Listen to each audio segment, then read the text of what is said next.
All right, this is our last chapter on ethical philosophies, and it's going to talk about the ethic of care and peacemaking. And this one's a little longer, so buckle in. Okay, so men have historically dominated the study of moral philosophy. So a lot of moral philosophy is really focused on men's moral experiences. In contrast, feminist ethical philosophers draw attention to the connectedness that exists between people, and they have a strong focus on that. In 1982, Gilligan publishes In a Different Voice, Psychological Theory in Women's Development, and she was interested in Kohlberg's prior work. So let's talk about theories of moral development. And this might sound familiar. You might have learned this in a psych class, and sometimes this is talked about in the psychological theories chapters within criminology. So Kohlberg wants to know, why do people break a written law for a purpose that they hold to be a higher good? And this arose for him when Israel was struggling for statehood and was subject to a strict embargo prohibiting import of food, medicine, weapons, and people. Some people defied the embargo to be involved in the formation of the state of Israel. So Kohlberg poses a series of questions to the participants, including a problem known as Heinz' dilemma.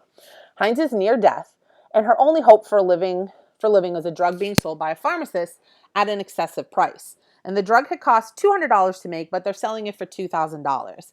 Heinz only has $1,000. He offers this to the pharmacist, but of course the pharmacist rejects his offer. Heinz said he would pay the rest later, and the pharmacist would not accept the offer. Now he's desperate, and he considers stealing the drug. Would it be right for him to do that?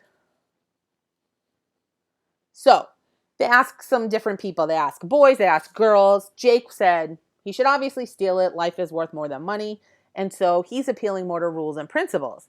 Amy appeared a little hesitant. She talked about borrowing the money and refused to change her mind. She chose to reformulate the issue as a conflict that should be talked out and focus more on personal relationships. These are just two examples from this study. But Kohlberg concludes that people pass through stages of moral development, 6 stages, and most achieve the 4th. And he assumed these stages were universal, went in order, and couldn't be reversed. So here's his stages of moral development, okay? How we reach decisions about whether to break the law reflects where we are morally. And he talks about 3 phases: pre-conventional, conventional, and post-conventional levels. So the pre-conventional level is how children operate, right? So children do what's right because they don't want to get punished, right? They want to avoid that. They tend to believe in the power of adults and authorities, right? And this stage is up until around age 9, 10, 11. Adolescence should be the period where you move into the conventional level, where you start to adopt the values of society and seek to uphold their rules. It's illegal to steal, so I shouldn't steal. Post-conventional is when we get into our early 20s, where we examine customs and rules according to our own sense of moral principles and duties. So one thing to think about is, where do criminals and delinquents operate? Here's Kohlberg's actual, stages set out here, right? So pre-conventional, conventional, and then you can see there's different stages here. Here we have post-conventional, which also has 2 stages. So this is in your book, and you could take a minute to review it, either in your book, or you can take the slides that are on Blackboard and look at them there. So Carol Gilligan writes In a Different Voice, and she wanted to study women's moral development, and she felt that it didn't really coincide with Kohlberg's stages. According to Kohlberg, women can't move past the 2nd stage because they're so focused on caring for others. She argues maybe women just have different moral stages. Gilligan says that Jake is only more advanced if an ethic of abstract principle is superior to one based on caring and personal relationships. And most philosophers at the time really only value a philosophy based on rules and principles. And if you recall from most of the stuff we've talked about so far, there hasn't been a lot of room for thinking about like your feelings, caring about others. So as far as women and men go, Gilligan concluded women see moral life in terms of care rather than justice, and in terms of responsibilities they have to others rather than rights. And they often view caring as a moral imperative, so they're more likely to resolve issues by seeking solutions that maintain those relationships. Whereas men tend to see things as black and white, treating everyone as fairly, and they're concerned with individual rights. Have the rules been properly followed and applied? So, as I said, women tend to focus, according to Gilligan, on relationships and interdependence. So a lot of times, and this is probably your answer to a lot of hypotheticals, well, it depends, right? We often want more information. And so women often judge these issues after considering the suffering of other people. Have relationships been maintained? Were people hurt? And so they develop moral appreciation through stages, 3 full stages and 2 transitional stages. And here's Gilligan's, right? So level 1, where individual survival is paramount and moral considerations are relevant only when one's own needs are in conflict. Level 2, goodness becomes identified with self-sacrifice. To be a good person involves taking care of other people.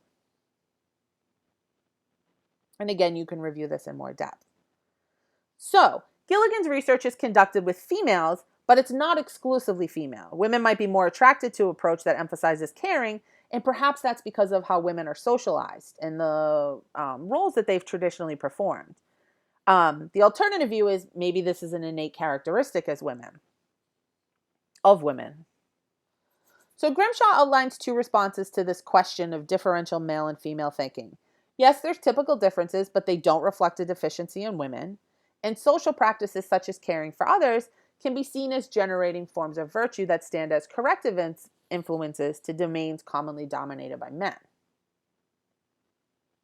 So Gilligan's conclusions have been adopted by moral philosophers. And under this kind of philosophy, living well equates to caring for people, okay? This affirms priority we often give to our family and friends and goes beyond the idea that a loving parent is simply a duty. So how does this constitute an ethic? Well, it differs from traditional ethics, right? We're not looking at rules. Acting caringly towards others gives the appearance of a principle. A person ought to enhance notions of caring in oneself and in others. But does this constitute a principle? No, it expresses sentiments and attitudes. So how do we recognize what is right or wrong, right or caring thing to do in particular situations? Especially if we think about not just sort of individual personal ethical situations, but we think about the world at large, world problems, international relations.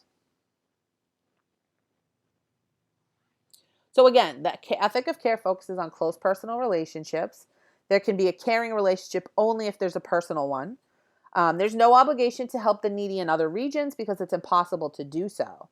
So 2 classes of people are eligible for caring by virtue of their relationship with the caregiver. Those related to them and those with whom there's a dynamic potential for growth in relationships. Can this include starving children in Africa? Sure, it can. This approach, though, really calls for a pluralistic view, okay? And so Gilligan understands relationships and caring in terms of concrete persons, mother, father, etc. Could this extend, though, to forms of communal identity? People in your nation, people within your class, your neighborhood, religious groups. So, for example, you hear a racial slur about Jose, someone in your own racial group. An individual approach would be concerned for Jose, but a group approach would be, a member of my race has been targeted with a racial slur. Okay? The ethic of care may not stand in opposition to traditional theory. It can operate then as a supplement. Okay, so how could this be applied to the criminal justice system? This can be at the center of an understanding of public and legal virtues as well as private and personal ones. And it can really be central to this concept of justice. The legal system demands that judges operate according to the rule of law. And so we often don't see a lot of signs of this in the criminal justice system. When we think about care, what do we think about? We think about a mother taking care of her children. We think of compassion. And these are sort of opposite to what we think of when we think about justice. In a death penalty case, a juror's task is to give a decision that doesn't take into account the circumstances of the defendant, right? And this reflects an imbalance between justice and compassion. Ideally, the ethic of care should be followed in the justice system, so that justice, compassion, and care go hand in hand. When we determine an appropriate punishment, a more traditional masculine approach identifies the principle to apply to that case, whereas a feminist approach requires more information. What if this were my child? So let's talk about peacemaking. Peacemaking criminology has 3 main aspects: connectiveness, caring, and mindfulness. Connectiveness, we're not simply isolated people, but we're connected to everybody. Caring focuses on caring for and relationships with others.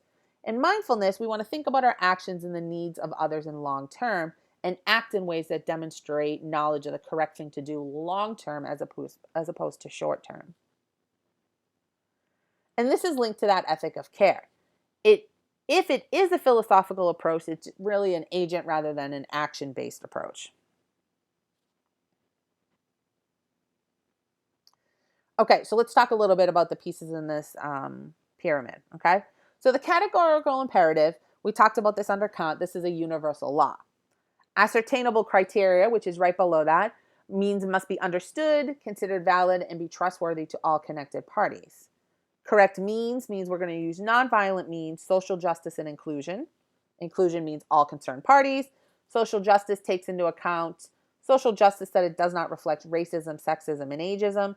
And nonviolence is a fundamental principle. We should avoid excessive force, violence, coercion. So peacemaking is seen as linked to social control. And we've got these two approaches that are very contrary, peacemaking and war making. Remember, there's 4 principles in social control. We want to take time to review one's own feelings and impulses so that we can generate choices. We want to think about the weakest or quietest victim, make a deliberate attempt to draw out victims and hear their stories, and to join with those who have no voice in confronting those who hold the most power in given situations. Some advocate using those 4 principles as an alternative to blaming and attacking one's enemy. This theory is attractive in a general sense, but it needs more definition and specificity. So how would we apply this? Well, here's our scenario. Jay Barrows is a delinquent. He would even admit it freely. He'd done just about everything. He's been on probation, in and out of institutions, and psychologists had classified him as a typical sociopath. Harold Red Chapman is a PO. He's also a former cop, and he doesn't counsel his charges. He supervises them with an iron hand. Any misconduct, and you get a violation.